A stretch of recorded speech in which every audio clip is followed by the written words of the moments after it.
Hello बच्चों। आज मैं आपको कक्षा 9वीं जिसका विषय है गणित, इसकी वर्कशीट नंबर 3 जो आपकी असेसमेंट वर्कशीट है, ठीक है, वो करवाऊंगी, जिसकी डेट है हमारे पास 17 अगस्त 2020। आज की वर्कशीट में कुछ नया सीखने वाले हैं। आज कुछ अलग तरीके के क्वेश्चंस आए हैं। मतलब आए तो एमसीक्यू क्वेश्चंस ही हैं, लेकिन एक नई चीज आई है उसमें, वो हम सीखने वाले हैं। तो बिल्कुल ध्यान से आप वर्कशीट को अच्छे से ही समझिएगा, क्योंकि आप सभी को पता है कि इस वर्कशीट के आपके मार्क्स लगने हैं, है ना। टर्म 1 टर्म 2 में असेसमेंट के नंबर लगने वाले हैं, तो ये वही वर्कशीट है जिनके मार्क्स लगे। साथ साथ एक और चीज आपको बताना चाहूंगी, अब से आपको हिंदी मीडियम की 9th क्लास की जितनी भी वीडियोस हैं वो इसी चैनल पे मिले। तो अगर अभी तक आपने चैनल को सब्सक्राइब नहीं किया है तो जल्दी से चैनल को सब्सक्राइब कर लीजिए और प्लस बेल आइकन को ऑन कर लीजिए ताकि आपको नोटिफिकेशन मिल जाए। हमने चैप्टर नंबर 1 के एमसीक्यू स्टार्ट कर दिए हैं, क्योंकि टर्म 1 में आप सभी को पता है कि एमसीक्यू क्वेश्चंस आने वाले हैं और ऐसे ही क्वेश्चंस आने वाले हैं जो आज हम सीखने वाले हैं, ठीक है। तो चैप्टर नंबर 1 के एमसीक्यू हमने कर लिए हैं। अब हम इस वीक से चैप्टर नंबर 2 के एमसीक्यू स्टार्ट कर देंगे, ठीक है ना। चलिए शुरू करते हैं। हम अपनी वर्कशीट देखते हैं आज क्या नया सीखने को मिलने वाला है हमें। यहाँ पर आपसे कह रहा है कि प्रश्न 1 से 5 के लिए दो कथन दिए गए हैं। एक अभिकथन जिसको ए बोला जाता है, असर्शन जिसको इंग्लिश में बोलते हैं, ठीक है, और एक अन्य अभिकर कारण जिसको आर रीजन बोलते हैं इंग्लिश। इन प्रश्नों के सही उत्तर इन प्रश्नों के सही उत्तर का चयन नीचे दिया गया कोड ए बी सी और डी के अनुसार दीजिए। निम्नलिखित प्रश्नों के सही विकल्पों में सम्मुख बने गोले पर पेंसिल या पेन से भरिए। देखिए होगा क्या, पहले हम समझ लेते हैं वर्कशीट क्या है, उसके बाद स्टार्ट करेंगे क्वेश्चंस को सॉल्व करना। इस वर्कशीट में ना आपको क्वेश्चन नंबर 1 to 5 के जो क्वेश्चंस हैं उनमें दो कथन दिए गए होंगे। एक अभिकथन है और एक अभिकारण है, ठीक है। अब आपको करना क्या है, वो दोनों चेक करने हैं। अगर वो दोनों सही हैं तो आपको यहाँ पर चार ऑप्शंस दिए गए हैं। ये चार ऑप्शन, ये चारों ऑप्शंस ना आपको पता है पांचों क्वेश्चंस के लिए, वन के लिए, क्वेश्चन 1 के लिए भी, क्वेश्चन 2 के लिए भी, क्वेश्चन 3 के लिए भी, क्वेश्चन 4 के लिए भी और क्वेश्चन 5 के लिए, पांचों के लिए हैं ये ऑप्शन। अब आपको कैसे पता चलेगा, ये फिर भरे कैसे जब हर क्वेश्चन के ऑप्शन सेम है, तो आंसर कैसे लगाएंगे। आंसर ऐसे लगाओगे आप, तो आप पहले अभिकथन पढ़ोगे, अगर वो सही हुआ तो ठीक है, फिर आप अभिकारण पढ़ोगे, अगर वो भी सही हुआ तो भी सही है। अब आप ये देखोगे क्या अभिकथन और अभिकारण दोनों एक दूसरे से मिले हैं, मतलब वो उसकी सही व्याख्या है या नहीं। जो कारण है वो कथन की, अभिकथन की सही व्याख्या दे रहा है या नहीं दे रहा। अगर वो सही व्याख्या दे रहा है और दोनों सही भी है तो आप पहले वाले ऑप्शन पे लगा दोगे, जो है अभिकथन और कारण दोनों सत्य हैं और कारण अभिकथन की सही व्याख्या करता है, ठीक है। लेकिन अगर अभिकथन और कारण है तो दोनों सही, लेकिन हो क्या रहा है कि जो कारण है ना वो अभिकथन की सही व्याख्या नहीं दे रहा है, मतलब वो उससे मैच नहीं कर रहा है, कोई एक अलग ही टॉपिक आपको बता रहा है। तो आप बी ऑप्शन पे टिक करोगे, जो कि होगा अभिकथन और कारण दोनों सही हैं, लेकिन कारण अभिकथन की सही व्याख्या नहीं, ठीक है। उसके बाद अगर मान लो आपका अभिकथन सही है लेकिन कारण गलत है, लिखा ही गलत है, वो चीज वो होती नहीं है, फॉल्स एक स्टेटमेंट लिखी हुई है आपके पास, ठीक है। तो आप सी वाले पे टिक करोगे, अभिकथन तो सही है लेकिन कारण गलत है। अब ऐसा भी तो हो सकता है कि अभिकथन गलत हो और कारण सही हो। जरूरी थोड़ी ना जो कथन आपके पास अभिकथन में लिखा है वो हमेशा ही सही होगा। तो अगर वो गलत है लेकिन कारण सही है तो आप डी वाले ऑप्शन पे करोगे, अभिकथन गलत है लेकिन कारण सच है। क्लियर हुआ। बाकी जो भी अभी भी छोटे छोटे डाउट्स आपके माइंड में चल रहे हैं या फिर आपको कुछ चीजें ऐसी हैं जो अभी समझ में नहीं आई है, वो जब हम क्वेश्चन 1 to 5 करेंगे तो हर क्वेश्चन में वो सारे डाउट एक एक करके क्लियर होते हैं, ठीक है। चलिए शुरू करते हैं जल्दी से क्वेश्चन। तो क्वेश्चन नंबर 1 हमको कह रहा है, देखो अभिकथन ये रहा आपके पास, कह रहा है प्रत्येक पूर्णांक एक परिमेय संख्या है। क्या हर एक पूर्णांक परिमेय संख्या होते हैं? बिल्कुल, हर एक पूर्णांक परिमेय संख्या होते हैं। क्यों? क्योंकि हम हर एक पूर्णांक को p अपॉन q के रूप में लिख सकते हैं ना। अगर मैं एक उदाहरण आपसे पूछूं या फिर मैं आपको एक उदाहरण दे दूं तो 2 कह सकते हैं हम। तो अगर हम 2 को, जो कि एक पूर्णांक है, इसको p अपॉन q के रूप में लिखे तो 2 अपॉन 1 लिखेंगे। लिखेंगे या नहीं लिखेंगे? तो ये मेरा परिमेय संख्या बन गया। तो चलो इससे ये चीज तो क्लियर हो गई कि अभिकथन सही है। अब कारण देखते हैं। तो कारण आपसे क्या कह रहा है, प्रत्येक पूर्णांक m को m अपॉन 1 के रूप में व्यक्त किया जा सकता है। अरे ये तो वही कारण है जो अभी हमने उदाहरण के तौर पे समझा। बिल्कुल, हम हर एक पूर्णांक जो m के रूप में होगा उसको हम m अपॉन 1 के रूप में व्यक्त कर सकते हैं। अब वो मेरा परिमेय संख्या बन जाएगा। तो आप देख रहे हो अभिकथन और कारण दोनों एक दूसरे से मिल रहे हैं। जो कारण है वो अभिकथन की व्याख्या है, उसी को ही एक्सप्लेन कर रहा है ना एक्सप्लेन। इसका मतलब ये दोनों सही है और दोनों आपस में जुड़े हुए भी हैं। तो इसका आंसर क्या होगा? अब आप यहाँ से देखो इसका आंसर। अभिकथन और कारण दोनों सत्य हैं और कारण अभिकथन की सही व्याख्या कर रहा है, तो ए वाला है। तो अब ए आप यहाँ नहीं टिक करोगे, तो आपको क्वेश्चन में ए दिया यहाँ पर भर दोगे। ये आ गया ए, ये आपका आंसर। अभी क्लियर हुआ कि ये अभिकथन और अभिकारण वाले क्वेश्चंस को कैसे करते हैं? अभी भी कहीं कहीं पर डाउट है? चलिए दूसरा क्वेश्चन देखते हैं, थोड़े से डाउट और क्लियर हो जाएंगे। तो क्वेश्चन नंबर 2 आपसे यहाँ क्या कह रहा है? अभिकथन दे रखा है √2 इंटू √3 एक अपरिमेय संख्या है। बिल्कुल, अगर आप √2 को √3 से इंटू करोगे तो √6 आएगा, जो कि एक अपरिमेय संख्या है ना? अपरिमेय संख्या। तो चलो, अभिकथन तो यहाँ पर ठीक है। अब कारण देखते हैं। कारण में आपसे क्या कह रहे हैं यहाँ? दो परिमेय संख्याओं का गुणनफल हमेशा एक परिमेय संख्या होता है। ध्यान से देखो, अभिकथन में आपसे अपरिमेय संख्या की बात कर रहा है, लेकिन कथन में आपसे किसकी बात कर रहा है? परिमेय संख्या की बात कर रहा है। तो ये तो दोनों अलग अलग है। इसका मतलब मैं ये कह सकती हूँ, जो कारण है वो अभिकथन की व्याख्या नहीं करना, उसको एक्सप्लेन नहीं करना ना। लेकिन कारण में जो लिखी गया कथन है वो तो सही लिखा है। दो परिमेय संख्याओं को अगर आप गुना करोगे, परिमेय संख्या लेते हैं, जैसे कि 2 को 3 से गुना करोगे तो आएगा तो परिमेय संख्या ही ना। तो लिखा तो सही है, लेकिन ये उसकी व्याख्या नहीं कर पा रहा है अभिकथन की। तो इसके लिए कौन सा ऑप्शन हम लें? इसके लिए हम लेंगे अभिकथन और कारण दोनों ही सही है, एक भी गलत नहीं है दोनों में से, लेकिन कारण अभिकथन की सही व्याख्या नहीं। तो इसका आंसर हो गया बी। तो इस वाले में, बी वाले पे आप क्या कर दोगे? मार्क कर दोगे।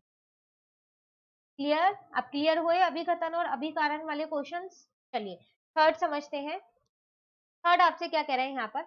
अभिकथन क्या है? 2 प्लस √6 एक अपरिमेय संख्या। बिल्कुल। क्यों? क्योंकि 2 में हम √6 को प्लस नहीं कर सकते हैं, इसलिए ये अपरिमेय संख्या है।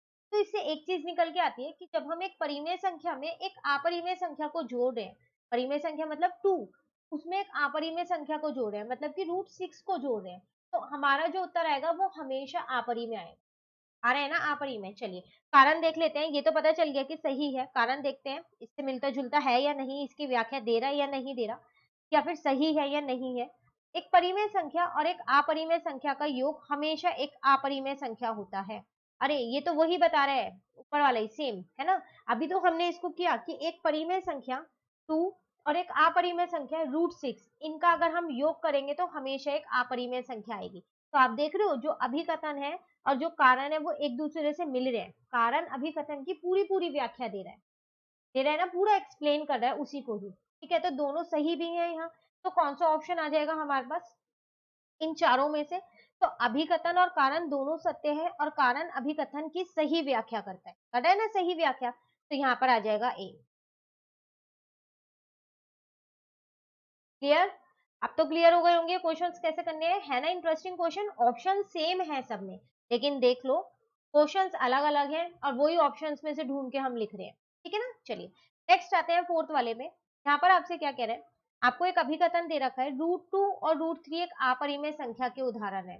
हाँ सही है, √2 भी अपरिमेय संख्या है और √3 भी अपरिमेय संख्या है। अब कारण देखते हैं इससे मिलता जुलता दिया है या नहीं, इसकी व्याख्या कर पा रहा है वो या नहीं कर पा रहा। तो एक परिमेय संख्या को p अपॉन q के रूप में व्यक्त किया जा सकता है, जहां p और q पूर्णांक है और q जो है वो 0 के बराबर नहीं। नहीं, कारण इस अभिकथन की व्याख्या नहीं कर रहा है। क्यों? क्योंकि अभिकथन में हमको अपरिमेय संख्याओं की बात की गई है, लेकिन कारण में हमसे परिमेय संख्याओं के बारे में बता रखा है। ये दोनों तो आपस में नहीं मिल रहे हैं। हाँ, लेकिन कारण में जितना भी लिखा है कि एक परिमेय संख्या को हम p अपॉन q के रूप में व्यक्त कर सकते हैं, p और q पूर्णांक होते हैं और q 0 के बराबर नहीं होता, वो बिल्कुल सही लिखा हुआ है, एकदम सत्य लिखा है। तो है तो दोनों सही, लेकिन ये दोनों मैच नहीं हो रहे हैं, है ना, एक दूसरे से मैच नहीं हो रहे हैं। तो इसका ऑप्शन कौन सा हो जाएगा? देखो जल्दी से। तो यहाँ पर आ जाएगा अभिकथन और कारण दोनों सही है, लेकिन कारण अभिकथन की सही व्याख्या नहीं दे रहा है। तो बी वाला ऑप्शन है, तो इसके बी वाले पे आप क्या कर दो? यहाँ पर टिक कर दो। क्लियर? चलिए फिफ्थ वाले पे आते हैं। अब यहाँ पर आपसे क्या कह रहा है कि 2 एक परिमेय संख्या है। बिल्कुल है, 2 एक परिमेय संख्या, सही लिखा है ये तो। अब कारण देखते हैं, सभी धनात्मक पूर्णांकों का वर्गमूल अपरिमेय होता है। ये तो लिखा ही गलत है। मैच तो बाद में करेगा, ये तो लिखा ही गलत है। अब क्यों गलत लिखा है वो देखो। आपसे क्या कह रहा है, जितने भी धनात्मक पूर्णांक होते हैं ना, अगर आप उनका वर्गमूल करोगे ना, तो हमेशा अपरिमेय संख्या आएगी। कैसे? चलो करके देखते हैं। √2 का करेंगे तो बिल्कुल अपरिमेय आएगी, हाँ तो सही है। √3 का करेंगे तो भी अपरिमेय आएगी। अब आप सोच रहे होंगे अपरिमेय तो आ रही है, गलत कैसे है? चलो आगे करो, √4 का करके देखो। तो √4 को आप बाहर निकाल सकते हो तो आंसर 2 आ जाएगा। तो ये अपरिमेय नहीं है, ये परिमेय संख्या है। उसी तरीके से √9 का करके देखो तो आपके बाहर आंसर 3 आएगा। तो ये अपरिमेय नहीं है 3, एक परिमेय संख्या है। तो आप देख लो, हर धनात्मक पूर्णांक के साथ अपरिमेय संख्या नहीं आ रही है अगर आप उसका वर्गमूल कर रहे हो तो। किसी के साथ आ रही है, किसी के साथ नहीं आ रही। ये डिपेंड करता है आपने पूर्णांक कौन सा लिया है ना? तो इसका मतलब ये जो कारण है ये तो लिखा ही गलत है। तो सिर्फ ये हमारा अभिकथन सही है। तो चलो अब कौन सा ऑप्शन आने वाला है यहाँ पर? तो अभिकथन सही है लेकिन कारण गलत है। व्याख्या की बात तो दूर की है, अब ये तो कारण ही गलत है ना। तो मैच तो हम करेंगे ही नहीं फिर, तो इसका मतलब इसका आंसर हो गया है सी। क्लियर? ये आसान क्वेश्चन, 5 क्वेश्चन समझ में आ गया कैसे करने हैं ऐसे क्वेश्चन। तो अब टर्म 1 के पेपर में आएंगे तो आप लोग कर लोगे ना ऐसे क्वेश्चन, ठीक है? बाकी अगर फिर भी कोई डाउट हो तो कमेंट करके पूछ लीजिएगा। चलिए क्वेश्चन नंबर 6 पे आते हैं। यहाँ पर आपसे क्या कह रहा है, 2√3 प्लस √3 किसके बराबर है? तो देखो 2√3 और √3 है तो उसमें 1√3 कर देते हैं, उसके आगे 1 लगाओ ना लगाओ एक ही बात है, मल्टीप्लाई करके तो वही आएगा। तो 2 प्लस 1 3 हो जाएगा, √3 ऐसी है, इसका मतलब इसका आंसर है मेरे पास सी। ठीक है, चलिए 7 पे आ जाते हैं। 1/√7 माइनस 2 के हर का परिमेयकरण करने से प्राप्त संख्या, परिमेयकरण करना है तो यहाँ कर लेते हैं, ऐसा करते हैं इसको। 1/√7 माइनस 2 है तो √7 प्लस 2 से करेंगे, है ना? तो ऊपर तो √7 प्लस 2 आ जाएगा अंश में, हर में आ जाएगा √7 का स्क्वायर माइनस 2 का स्क्वायर, सर्व समीका लग गई। तो यहाँ पर आ जाएगा √7 प्लस 2, √7 का स्क्वायर 7, 2 का स्क्वायर 4 आ जाएगा। तो √7 प्लस 2 और 7 में से 4 गया तो 3 आ जाएगा। तो ऑप्शन देख लेते हैं आंसर है भी या नहीं है। अरे बिल्कुल है, ए वाला है ना? तो ये आपका ए वाला आंसर आ गया। हाँ, आसान क्वेश्चन। चलिए क्वेश्चन नंबर 8 पे आ जाते हैं। एक परिमेय संख्या का दशमलव निरूपण नहीं हो सकता। कौन सा नहीं हो सकता? तो परिमेय संख्या के दशमलव निरूपण दो ही तरीके से हो सकते हैं, एक शांत और एक कौन सा हो सकता है? आसान होगा, है ना? लेकिन वो वाला होगा जो बार बार दोहराता है, लेकिन ये वाला नहीं होगा। अनफसानी अनावर्ती नहीं होगा। क्यों नहीं होगा? क्योंकि ये अपरिमेय संख्या का होता है। तो अगर आपने चैप्टर नंबर 1 किया है तो आपको अच्छे से आता होगा, पता होगा। लेकिन अभी तक अगर आपने चैप्टर नंबर 1 नहीं किया है एनसीईआरटी से तो जल्दी से चैप्टर नंबर 1 कर लीजिए। चैप्टर की सारी वीडियोस जितनी भी प्रश्नावली है सबकी आपकी वीडियोस चैनल पे अपलोड है, इसी चैनल पे अपलोड है। इसलिए चैनल को सब्सक्राइब कर लीजिए ताकि आपको नोटिफिकेशन मिलती रहे, जैसे ही न्यू वीडियो आए तो आपको नोटिफिकेशन मिल जाए। ठीक है, और एमसीक्यू के क्वेश्चंस भी याद से कर लीजिएगा, ठीक है ना? चलिए आते हैं हम अपने क्वेश्चन नंबर 9 पे। यहाँ पर आपसे कह रहा है 0.123333, इसका मतलब 3 बार बार दोहरा रहा है अपने आप को, है ना? को परिमेय रूप में व्यक्त किया जा सकता है, इसको परिमेय रूप में लिखना है तो कहाँ, यहाँ लिख लेते हैं। चलो बार लगा दूं, बार का मतलब तो यही होता है ये दोहरा रहा है, इसको एक्स मान लेते हैं। ठीक है, ये समीकरण 1 हो गई। अब देखो एक संख्या दोहरा रही है तो क्या करेंगे, दोनों में 10 से मल्टीप्लाई कर देंगे तो यहाँ 10x आ जाएगा और यहाँ पर 1.23 बार आ जाएगा। ये समीकरण 2 गई। हमेशा ध्यान रखिएगा जितनी संख्या दोहराती है ना हमेशा उसके अकॉर्डिंग मल्टीप्लाई होता है। एक है तो 10, दो संख्या दोहराएंगी तो 100, तीन दोहराएंगी तो 1000। ठीक है, अब दो में से क्या करते हैं, एक को घटा देते हैं। तो 10x में से x को घटा देंगे तो 9x आएगा और 1.23 बार में से 0.123 बार को घटा देंगे।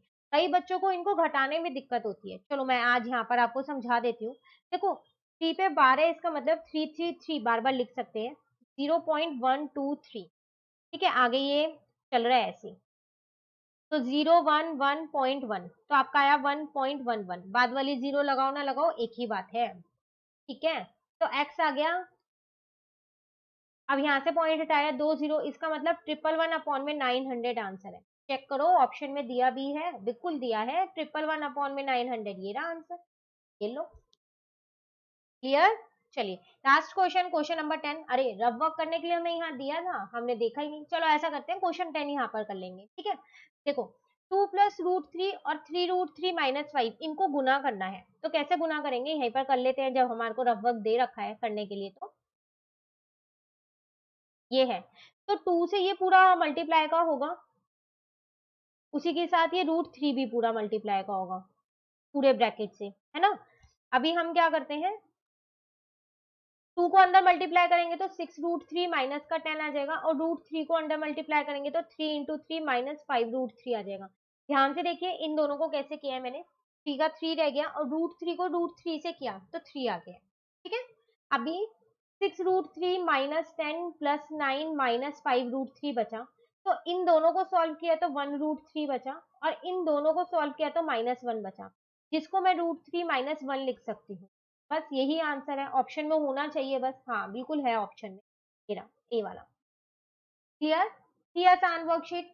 आपको अभिकथन और अभिकारण अच्छे से समझ में आया। चलिए वर्कशीट कंप्लीट हो गई है, आज मैं आपको कोई होमवर्क नहीं दे रही हूँ, लेकिन हाँ एक छोटी सी चीज, अगर पूरी वर्कशीट में कहीं पर भी डाउट हो तो कमेंट करके पूछ लीजिएगा, ठीक है। और बताइएगा जरूर आपको ये वाले जो एमसीक्यू क्वेश्चंस आज आए हैं अभिकथन और ये कारण वाले, ये क्वेश्चंस कैसे लगे, इंटरेस्टिंग लगे या नहीं लगे, तो कमेंट करके बताइएगा जरूर, ठीक है।